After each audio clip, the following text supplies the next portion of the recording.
Welcome to the Doctrine of Happiness.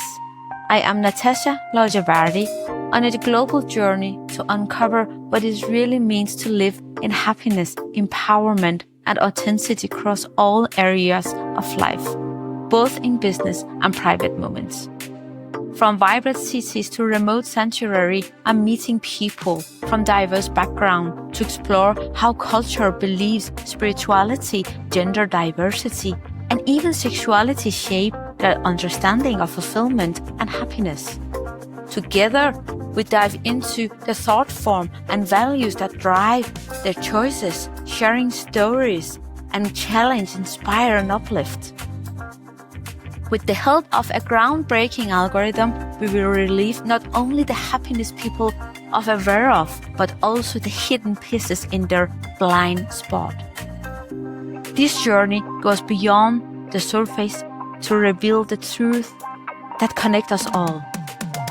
Join me as we redefine happiness, fulfillment across cultures and lives. So welcome to Doctrine of Happiness. I traveled for 2 days ago from Pokhara. Now I am in Mustang, a fantastic place you have to come here and experience by yourself. I don't think I can capture what is around here. And anyhow, I have two interesting people sitting. Our guide, would you present yourself? Namaste. I'm Ashim. Guide. I work with Nadí Experiences. I organize indigenous experience around Nepal, primarily here in Mustang. Yeah, that's me. And we got contact to Ashim for a couple of weeks ago, and we told him about our project. And he told us that he's doing a very special concept here in your family city. Not a blood family city, but the family, it's your heart city. Yeah. And you asked us to come, and it was like, yeah, fantastic. We are going to go with you. And you have a very special guest sitting beside you. Can you? Namaste. 𝐿𝐿𝐿𝐿𝐿𝐿𝐿𝐿𝐿𝐿𝐿𝐿𝐿𝐿𝐿𝐿𝐿𝐿𝐿 His name is Nagendra. He's from here in 𝐶𝐿𝐵. He is our local expert. He's been living here since he was age 12. He's where do you come from? a neighboring neighboring district, 𝐬𝐮𝐻𝐫𝐿𝐵. Okay. Yeah. So what is so special about 𝐶𝐿𝐵?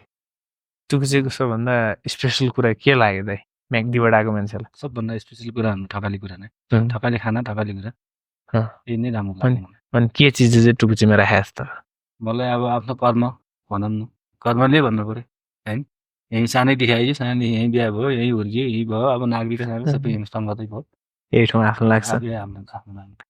Yeah, he came here when he was 12, and this place is home to him. He loves Thakali culture, Thakali food. It feels like he has a sense of belonging here. Yeah. He got married. He's got kids. He's been living here for a long time. Yeah. So you said Thakali.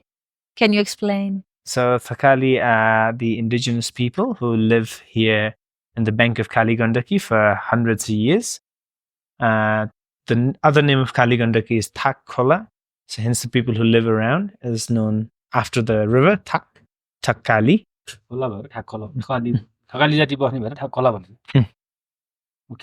Yeah. So what is your story? What's the true story behind you as a person?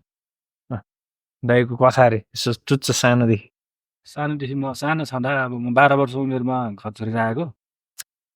So we had to change places because there was a lot of people in the kitchen and they were having a very happy time making dinner for us. You found a very nice place, a very Nepalian, very Thakali. Very Thakali, sorry. I have to get used to that. It's different when you're in Mustang. So I know that you're going to take us to the mountains in 2 days. We are going to sleep in tent, and that is your playground. तपाईँ अब हामीलाई लिएर माथि याक खर्कतिर जाने रे त्यो तपाईको खेल मैदान जत्तिकै हो रे त? माइन्ड जति नै हो ठुलो एकदम ठुलो छ You can see your eyes just तपाईँलाई yeah. तपाईँलाई धेरै मनपर्छ होइन याकहरुको एकदम मनपर्छ धेरै मन he really likes the place Yeah. सानोदेखि नै खेलेको त्यही हुर्केको he was pretty much raised in this pasture lands up in the high mountains. High mountains. So how long have you been staying in high mountains? 15-16 वर्ष बसेन About last he's 16 17 years. Wow. Yeah. 17 years living in the mountains. Yeah with the yaks. With the yaks. Yeah. Wow. याकसँगै What did he say? No, just with the yaks. Yaks. Just to confirm. So what was the reason? What was the drive behind it? त्यसमा मलाई रहर थियो हैन पैसा पनि Yeah, so it was initially it started that he was young and he was some money, he saw some job opportunity, but then as soon as he got there he realized that this is his place, he thrives there, he belongs there. So even after working for 17 years he still thinks that he could go back and spend the rest of his life in those pastures. Wow. He still wants to do it at some point. So what was the nature? What was the animals, or it was what was? Mountains. That's what he said. It's a mountains. Yeah. So they speak in somehow, or when I go somewhere, if I really connect to the place, it has a language. Yeah. So for him, the yaks were sort of like a part of the furniture. They're always there, so there's a connection towards them. And he used to get really angry when leopards come and take the baby and the calves away and things. But then he realized that he also likes leopards when he sees them, the other wildlife, the birds and deer, the musk deer, other kind of spotted deers, like whatever So generally all nature in the mountains and that allowed him to understand them. I think that's what he appreciates. So there's the language of the animals and the mountains. Yeah. Oh wow. That makes him happy? Or yeah. तिमीले त लास्टै खुसी एकदम खुसी अहिले पनि खुसी छु जाँदा you can see he's smiling. So that's what really makes him happy, that I think that sense of belonging, sense of understanding, like they understand each other. Yeah. So it's like if you have a family, you belong to that family, it can make you happy. For some people, most of us. So for him, I know, because I saw him with his family, that he of course has a belonging to his family, but it's like he has another belonging to nature as well. That makes him happy. के भन्दैछ भने हैन परिवारसँग हुँदा तपाईहरु एकदम खुसी रहे. So what he says is because it's his second home, so his home is home, but every time if he doesn't have a work in home and he's not doing anything, he gets itchy feet and he just runs out and goes to the mountains. Even today, after he had to come back, he left early to come back to home because he had some work, but as soon as he left home he saw that we're busy in the day and we're not going for walk, so he got itchy feet, and then he was told about another cave somewhere up there, so he just went to see if he can find those caves. Oh really? Wow. But did you find it? No, he says there was a landslide that he couldn't go past. Oh wow, that's nice. So when you're in life, we all meet some challenges. Life goes up and it goes down.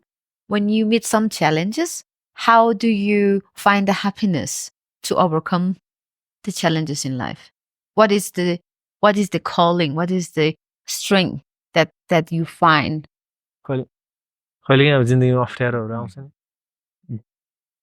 Okay. So what he says is, let me try to sort of put it all together. Well, there's multiple different aspects to being, going through hard times. If, like, generally in household, he had people around him, he can talk to them, and that brings him strength. And then collectiveness is very important. And he talks to his wife, he thinks about his kids, And he says also his life is very simple. he likes being in the mountains, and he'd like to continue being in the mountain and the forest with the nature. And he is, concerned about his children's future. He would continue to do as much to give them good education that he's been trying, and hopefully that he'll be able to make them independent on their own. And then a lot of thing about him is it's his understanding with nature that allows him to prepare. He knows that nature is not not necessarily a safe place all the time, but he has respect towards the nature, and that's how he thinks nature respects him. So he kind of prepares for things, and he thinks life works in a similar way. You have a strength around it, you have a collectiveness, you have other people that you share things with, and then you prepare for bad things with that collectiveness. So the way he manage challenges in life is the way he manage in the nature. Yeah. Yeah. So all what did he learn? What does he learn from the mountains? For him, interpreting on what he just said is he learns. His mountain has given him skills. He had to learn to be alone in pasture land. He had to learn to cook. He apparently cooks better than his wife now because he had to learn how to cook. We can confirm that. He had to learn how to cook. He had to learn how to look after himself. He had to learn to be alone, and that has given him a lot of strength in his life. Nature has given him a lot of strength. He kind of what he's trying to say, I think, is he learned to coexist with nature. Yeah. And nature is everywhere, so everything is his place.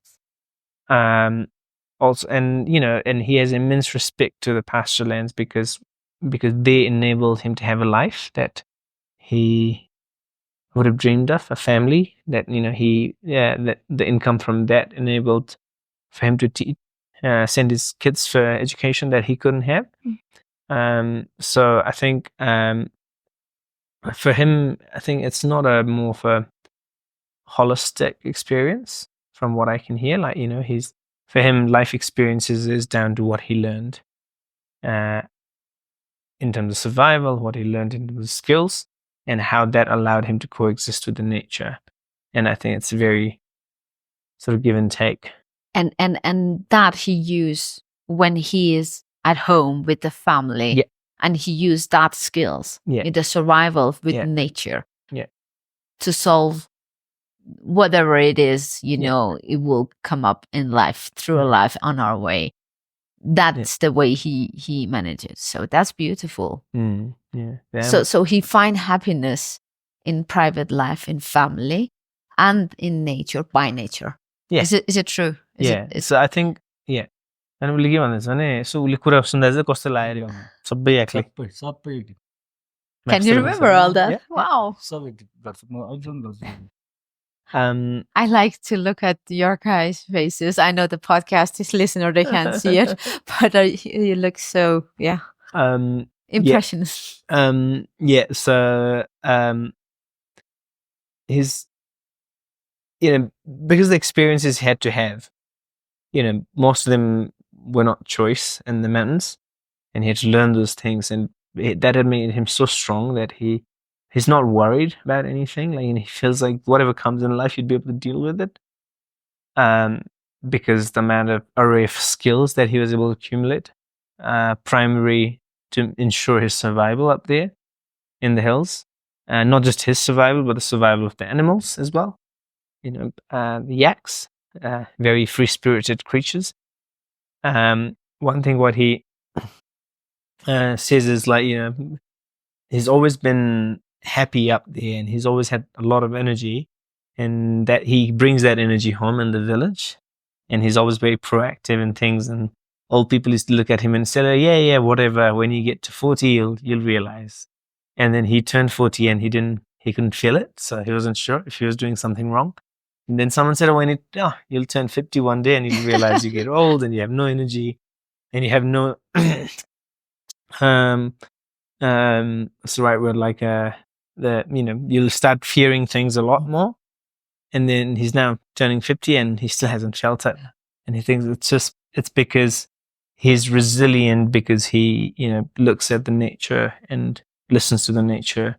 And that's for him is like what makes him, what gives him all the strength that he needs.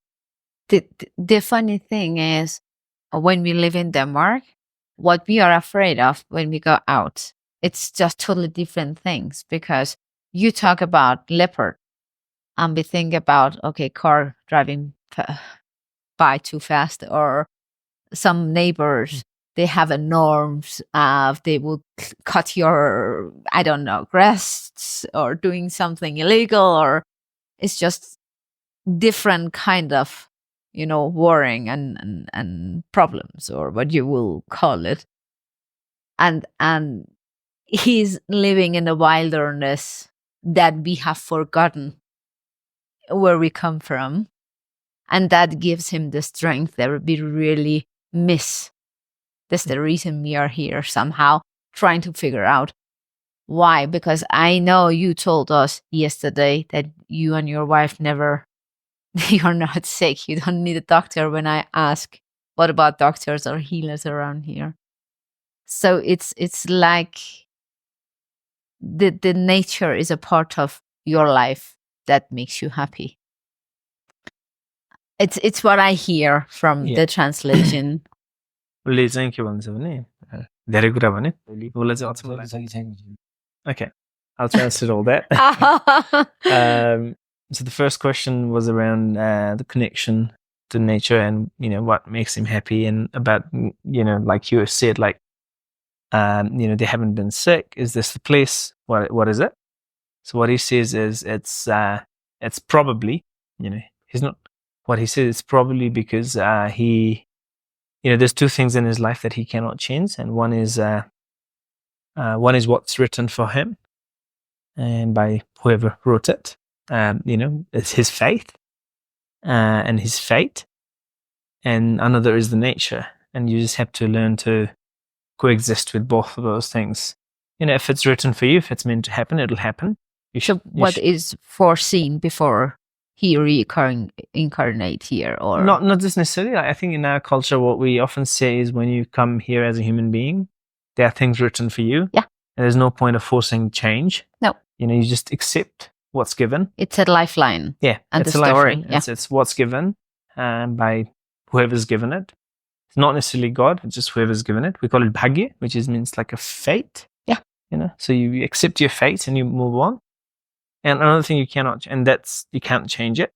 And another thing you cannot change is the nature around you. And there's no point of forcing it. So you have to learn to be with it. So if you learn to be with your fate and your nature, you only become stronger. He's barely been sick in his life. Touch wood. And then when he gets a bit of a, cold or something, he knows enough things around his surrounding that will fix him. Yeah. He doesn't need to go to a doctor. Nature and medicine. Yeah. He remembered his. He was remembering his childhood. He had barely see sugar, for example, here in 𝐾𝐭. The processed food like the noodles, biscuits, none of these were here. No cakes, no bakery. Yeah. So I think because he had to live with what was here in the nature in this place, that's what makes him strong and healthy till today. Yeah. And he doesn't think that his kids will have the same amount of health and happiness growing up, because they do a lot of things that's not natural. Yeah. To the place and to themselves. And I cheekily asked a question in that, saying, where do you guys go find your happiness? If people in Denmark are not happy with, where do they think he thinks they should go? And he first said, maybe they should all come to 𝐾𝐭. That I will totally recommend. And then he said, but then there must be places like 𝐾𝐭 in Denmark where people feel a sense of belongings for this nature. And I think it's so maybe maybe we all have to find our 𝐾𝐭s in our lives, I guess. Yeah. So that's what he was referring to. Yeah, Denmark is a very beautiful place. We have very beautiful forest and beautiful nature, beaches and so there's a lot of 𝐿𝐾 around Denmark for people. डेनमार्कमा पनि छ अरे राम्रो ठौँ छ अरे बस्ने ठाउँ छ अरे छ नि त हैन The question if people have the time to connect with it and use it as you use it. उनीहरुसँग समय नै छैन रे के बिहान उठ्यो अब खाने बित्तिकै काममा जानु पर्यो काममा जो दिन अफिसमा बस्छ हो Because you have it like your lifestyle. This is the way of living for you. And for us, we have another lifestyle and nature is a secondary. यहाँ चाहिँ अब तपाईको जीवन नै प्रकृतिसँग गयो तपाईको काम भन्ने केही प्रकृतिमा उसको चाहिँ प्रकृति भनेको चाहिँ फुर्सद भएपछि मात्र जाने ठाउँ अरे के Not for all of us. I can't talk for every Danish people, but most of us is too busy for everyday things, for earning some money and work and पैसा So we are not that connected to nature. So a lot of people, they are very sick and unhealthy, but everybody trying to eat healthier, not eating sugar and processed food. And they are actually we are trying a lot in Denmark. They are very conscious. We are conscious people around that part, but I don't think that we are that conscious about nature as you are. उनीहरु अब प्रयास चाहिँ गर्छन् रे तर अब सुपरमार्केटबाट किन्नु पर्यो खानु पर्यो हैन प्रयासै गर्यो नि स्वस्थ खाना पनि त्यहीँबाट किन्नु पर्यो बाहिर त छैन बिहानदेखि बेलुकासम्म अफिसमा आएर काम गर्नु पर्यो पैसा मात्रै आउँछ पैसा आए पनि जिन्दगी खुसी छैन सबै दुखी छन् सबै रोगी छन् धेरै रोगी छन् भन्छ So another question would be the cultural नेपाललाई आउने जडीबुटी खाने यहाँ अर्गानिक खाने थकाली खाना खाने solution is to come to Nepal solution is come to And eat Nepal. thakali So food. everybody buy a ticket to Nepal. reach out to me Yeah, and reach out to him. Absolutely. So the next question, the cultural thing you have here, your culture in Mustang is different from Pokhara, from different places in Nepal. I was told. I don't know. So how big part has the cultural has in your happiness? असै हैन जस्तै यहाँ मुस्ताङको यो special थकालीहरु तपाईहरुको यहाँ जुन रहन सहन छ त्यो organic आनन्द मिठो पनि yeah he basically says like he couldn't speak in a comparison but this culture is what really has always made him happy and when he goes in like a lowland particularly in this urban environment he freaks out a bit he doesn't like it so I think like maybe they find their belongings there sense of belongings but his is here he was raised here he every season he knows what to get from the forest he can live with the forest live for the forest he can forage he likes the language he likes the food he likes the mountains he likes the nature so he kind of said that he couldn't speak if it's just the culture because everyone has their connection to their own culture but this one definitely makes him happy so his culture is actually based on nature yeah. everything is nature प्रकृतिसँग धेरै नजिक छ नि Thakali culture धेरै नजिक छ धेरै नजिक छ किनभने अब हिमालको पहाडमा काखमा छ घर गाउँ हैन बसोबास पनि त्यसै नजिक नि अब हेर्दा बित्तिकै हिमाल देख्न पाइयो हैन हरियाली जंगल देख्न पाइयो हिमाल देख्न पाइयो भोलि अब बुगिहरू पाक्यो भने रातो हुन देखियो सबै त्यो फरक देखिन्छ नि त घरबाट उड्दा बित्तिकै त्यो भन्दा रमाइलो के चाहियो त्यही नै रमाइलो छ yeah definitely because the culture here lives in the shadow of the mountains forest changes colors the pasture change colors hence the culture definitely have strong elements of the nature because there's no other way around it because culture has to exist here and the mountains are here and the forests are here so they're all part of each other yeah okay but what is the culture here compared to other because I don't think people out there they know about the culture of Mustang is it the co-living is it how is the family culture here okay let me put it right यहाँ र जस्तै मानौ यहाँ र तलतिरको कल्चरहरुमा चाहिँ के फरक छ त्यो सबभन्दा राम्रो मलाई समाज लाग्छ हाम्रै समाज म भनिदिन्छु okay so it was to try to frame the question in the right way I think what he says is the culture here is obviously there's a lot of like physical attributes of the culture that looks very similar, and like what we may eat, is defined by our area, our weather, our things. One thing that he really likes about Thakali culture here in Mustang is that how the community works for each other, unlike the urban environments particularly, how they can help each other. They also have in a village, they have a sort of a community where they, if anyone gets sick and they don't have money, the whole village comes together and supports them. So the villagers kind of live as a support to each other.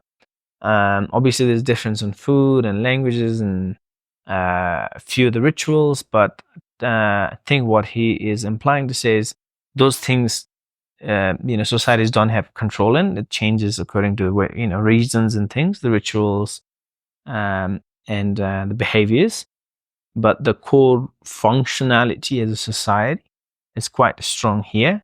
And that's what makes this place really special, is that it's not just a layer of Thakali culture, but as a humans, how they live in the society by looking after each other. And that's what makes it a very special place.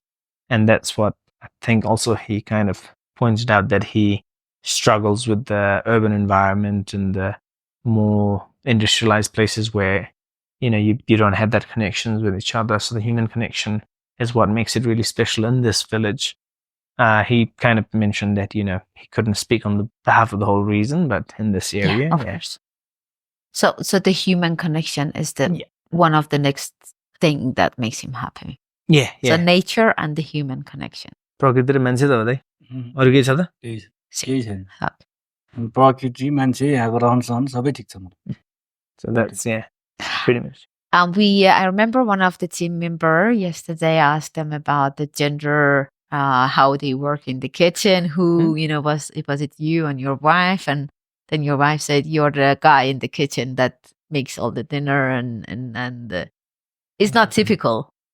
के अरे अब जस्तो घरमा तपाईं नि खाना शर्माजीले नि पकाउँछ जानेको त हुन्छ नि शर्माजी जानेको हुन्छ प्रायले it says like traditionally it's in the woman in the kitchen, but he often likes to, he's been cooking a lot, so he likes to support.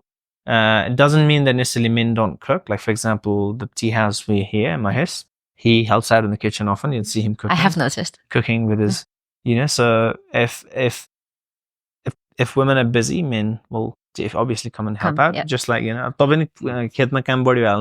that's something I have noticed. So that's why I ask. It's very...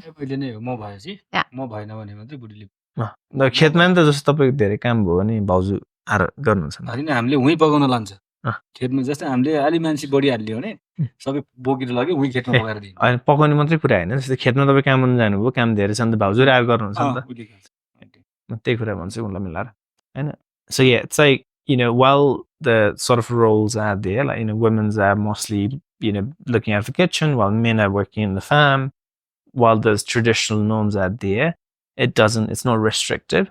So like, he comes out and helps out in the kitchen. His wife likes his cooking better than herself. So he often finds himself in the kitchen more, but also it goes the other way around. Like, if it's a big day in the field and there's a lot to do, you'll find his wife, most Thakali wives there working with their husbands too. Yeah. So it's not that like a straightforward. No. Yeah. It's very nice. It's like a kindness when you look, how we have seen them here in the house, and we saw you yesterday in the kitchen. It's kind of kindness between everybody helping each other if it's necessary. So it's actually a part of the culture here, and I have been experiencing it in the whole Nepal actually. So it's nice. दया माया चाहिँ धेरै देखियो तपाईहरुमा सल्तिर पल्तिर हेर्नु कसो छ के छ आइहाल्यो भइराछ yeah, so I told him that, and I also added my experience to him about me living in New Zealand. I bought a house. I'm living in this house in a neighborhood from last 3 years. I bought it 3 years ago, and luckily I know one neighbor. She's a retired woman, Rhonda. I talked to her, but I have absolutely no idea who lives in my house across and house next door. Still today in 3 years. Yeah, that's how everyone's busy, and I've never seen them. Some of them. So that's why I was telling him. the experience of, and he just said is like, yeah, he would absolutely dread living in that kind of society. Here, what they call as what they use the word is morda porda, means like when you need or when you did, you need people. When you need something, or even when you did, you need people to lift your body. So that's why everyone's important around him, and they ensure that they prioritize this kindness and they look after each other. That's nice. Yeah, because that's the thing, the foundation of everything. Yeah, to other people. Yeah, that's true. So I would like to thank you for opening your doors for us last night and give us the very nice food experience. It's going to be a separate video. We are going to show how you made a very nice dinner and it tasted fantastic. The best tablet we have ever tasted in Nepal. A whole Nepal. नेपालसँग मिठो खाना हिजो खानु पर्यो, त्यसको लागि एकदम धन्यवाद. घर पनि पुरा ढोका खोलेर हामीलाई भित्र छिराएर मजाले राखेर खुवाउनुभयो. त्यो जति रमाइलो केही भएको छैन नेपालमा चाहिँ. So if you are around 𝐾𝐿, come and visit him. He is the guy and he's going to take us up the mountain, and contact him. Absolutely. He is a fantastic guide and he has a very big wisdom about everything. Welcome. Thank you. Thank you very much. So at the end, before we said goodbye, what is the best advice you can give us about happiness? So खुसी हुनको लागि त्यही भनौँ है. His advice is eat healthy, be close to the nature, and look after people, be kind. You don't need to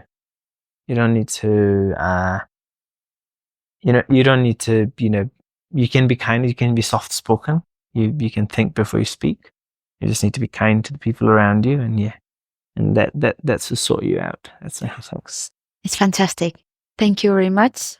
And that is this episode from 𝐾𝐿. I'm looking forward to come back again. I will put your name and your information in the comments, and some of your information I'm putting in. Maybe some other clients will come and visit you. Thank you from here, and namaste. Namaste. Thank you for joining me on this journey to explore happiness and fulfillment in all its forms, in business and in personal life. I hope these stories and insights inspire you to view your own path with fresh perspectives. Stay curious, keep pushing forward, and come back next time as we dive even deeper into what it means to live fully and consciously. Until then, embrace what empowers you. Pursue what fulfills you. And remember, true happiness starts within.